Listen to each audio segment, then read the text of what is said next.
നമ്മൾ ഇനി പോകുന്നത് മറ്റൊരു തലമുറ മാറ്റത്തിന്റെ വാർത്തയിലേക്കാണ്. ഇത്തവണ PJ ജോസഫ് മത്സരത്തിനുണ്ടാകില്ല തൊടുപുഴയിൽ എന്നതാണ് മനസ്സിലാകുന്നത്.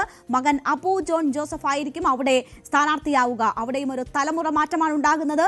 പൂഞ്ഞാറോ കാഞ്ഞിരപ്പള്ളിയോ വേണമെന്ന ആവശ്യത്തിൽ ജോസഫ് ഗ്രൂപ്പ് ഉറച്ചു നിൽക്കുകയാണ് എന്ന വിവരം കൂടിയുണ്ട്. നമുക്കൊപ്പം ഇപ്പോൾ ശ്രീജിത്ത് വാർത്തയുടെ വിശദാംശങ്ങളുമായി ചേരുകയാണ്. ശ്രീജിത്ത്, ഇത് ഉറപ്പിക്കാനായോ? അബു ജോൺ ജോസഫിന്റെ സ്ഥാനാർത്ഥിത്വം ഉറപ്പിക്കാനായോ? ഔദ്യോഗിക പ്രഖ്യാപനം എപ്പോൾ ഉണ്ടാകും? ഏതാണ്ട് 5 മണിയോടുകൂടി ഉണ്ടാകുമെന്നായിരുന്നു പ്രതീക്ഷിച്ചിരുന്നത്. പക്ഷെ അത് വൈകുകയാണ് രേണുക. അതായത് കോൺഗ്രസുമായിട്ടുള്ള സീറ്റ് വിഭജന ചർച്ചയിൽ ഇനിയും അന്തിമമായ തീരുമാനം ഉണ്ടാകാൻ ഇനിയും വിഷയങ്ങളുണ്ട് എന്നുള്ളതാണ്. ഇപ്പൊ ഏറ്റുമാനൂരും ഇടുക്കിയും ഏറ്റെടുക്കുന്ന സാഹചര്യത്തിൽ പകരം ഒരു സീറ്റ് വേണം എന്ന ആവശ്യം കടുപ്പിച്ചിരിക്കുകയാണ് ജോസഫ് വിഭാഗം. അതുകൊണ്ട് തന്നെ ഒന്നുകിൽ പൂഞ്ഞാറോ അല്ലെങ്കിൽ കാഞ്ഞിരപ്പള്ളിയോ നൽകാനുള്ള ആലോചന കോൺഗ്രസ് നേതൃത്വത്തിൽ നടക്കുന്നുണ്ട്. അതുകൊണ്ട് തന്നെ കോൺഗ്രസിന്റെ സ്ഥാനാർത്ഥി പട്ടിക ഒരുപക്ഷെ ഇന്ന് വന്നാലും ഈ സീറ്റുകൾ ഒഴിച്ചിട്ടുള്ള ഒരു പ്രഖ്യാപനത്തിലേക്ക് പോകാനുള്ള സാധ്യതയാണ് ഈ ഘട്ടത്തിൽ നേതാക്കന്മാർ ചൂണ്ടിക്കാണിക്കുന്നത്. എന്തായാലും അബു ജോൺ ജോസഫ് തന്നെ തൊടുപുഴയിൽ മത്സരിക്കുമെന്ന് ഏതാണ്ട് ഉറപ്പായി കഴിഞ്ഞു. ഇതിനകം തന്നെ സാമൂഹിക മാധ്യമങ്ങളിലൊക്കെ ഇത് സംബന്ധിച്ചുള്ള പ്രചരണങ്ങൾ അവർ തുടങ്ങി കഴിയുകയും ചെയ്തിട്ടുണ്ട്. നിലവിൽ എന്തായാലും PJ ജോസഫും മോൻസ് ജോസഫും ഉൾപ്പെടെയുള്ള നേതാക്കൾ തൊടുപുഴയിൽ യോഗം ചേർന്നുകൊണ്ട് ഈ സ്ഥാനാർത്ഥി പട്ടികയ്ക്ക് ഒരു അന്തിമ രൂപം നൽകുകയാണ്. കടുത്തുരുത്തിയിൽ മോൻസ് ജോസഫ് ആണ് എന്ന് ഏതാണ്ട് ഉറപ്പായി കഴിഞ്ഞു. അതേപോലെ തന്നെ ചങ്ങനാശ്ശേരിയിലും കുട്ടനാട്ടിലും ഒക്കെ ആര് എന്നുള്ളത് വൈകാതെ അറിയാം എന്നാണ് പ്രതീക്ഷിക്കപ്പെടുന്നത്. എന്തായാലും അവസാനവട്ട ചർച്ചകൾ പുരോഗമിക്കുകയാണ് രേണുക. ഇതിൽ 1 മണിക്കൂർ സംസാരിച്ചാൽ തീരുന്ന പ്രശ്നമേ ഉള്ളൂ, ഞങ്ങൾ അരമണിക്കൂറിൽ പറഞ്ഞ് എല്ലാം കോംപ്രമൈസ് ആക്കിയിട്ടുണ്ട് എന്നതായിരുന്നു VD സതീശൻ പറഞ്ഞത്. ഇതൊരു വലിയ തർക്കമായി ഉടലെടുക്കുമോ അതോ എളുപ്പത്തിൽ പരിഹരിക്കപ്പെടുമോ ശ്രീജിത്ത്?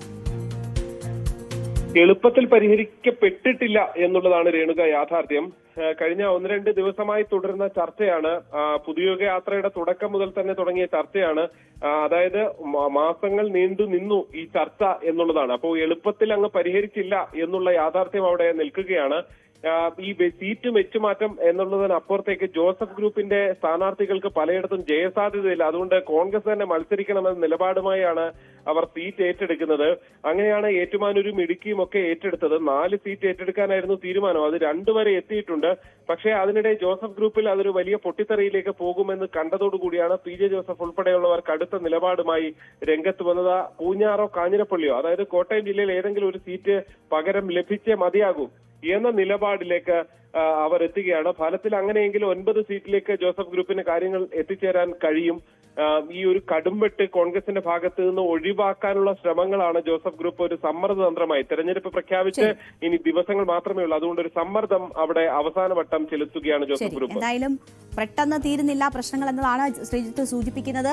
സമ്മർദ്ദം തുടരുകയാണ് ജോസഫ് ഗ്രൂപ്പ്. അപ്പോഴും ഔദ്യോഗിക പ്രഖ്യാപനം വൈകുന്ന ഒരു സാഹചര്യം കൂടിയുണ്ട്. 1 മണിക്കൂറോളം വൈകുകയാണ്. ഈ സ്ഥാനാർത്ഥി പ്രഖ്യാപനം ഉണ്ടാകുമെന്ന് പറഞ്ഞ സമയത്തിൽ നിന്ന് വൈകുന്നുണ്ട് കാര്യങ്ങൾ. എന്തായാലും ഇന്ന് തന്നെ പ്രതീക്ഷിക്കുന്നുണ്ട് ഔദ്യോഗിക പ്രഖ്യാപനം. എന്തായാലും 10 തവണ